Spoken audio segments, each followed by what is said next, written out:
નેત્રંગ તાલુકામાં 131 જરૂરિયાતમંદ વિદ્યાર્થીઓને પરમાર્થ ટ્રસ્ટ સુરતના સહયોગથી સ્પ્રેડ સ્માઇલ ગ્રુપ દ્વારા શૈક્ષણિક કીટનું વિતરણ. ભરૂચ નેત્રંગ તાલુકામાં 131 જરૂરિયાતમંદ વિદ્યાર્થીઓને પરમાર્થ ટ્રસ્ટ સુરતના સહયોગથી સ્પ્રેડ સ્માઇલ ગ્રુપના પ્રતિનિધિ દ્વારા શૈક્ષણિક કીટનું વિતરણ.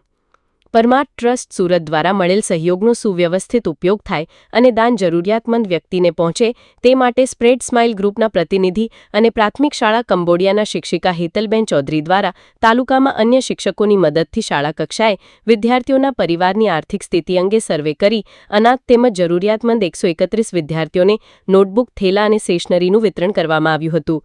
પરમાર્થ ટ્રસ્ટ સુરત ભરતભાઈ માંગુકિયાના નેતૃત્વમાં જરૂરિયાતમંદ વિદ્યાર્થીઓને નોટબુક, ચોપડા, થેલા વિતરણ અભિયાન આજે ભરૂચના નેત્રંગ તાલુકામાં પ્રવેશતા વિદ્યાર્થીઓમાં આનંદની લાગણી વ્યાપી હતી. રિપોર્ટ નટવરલાલ ભાતિયા.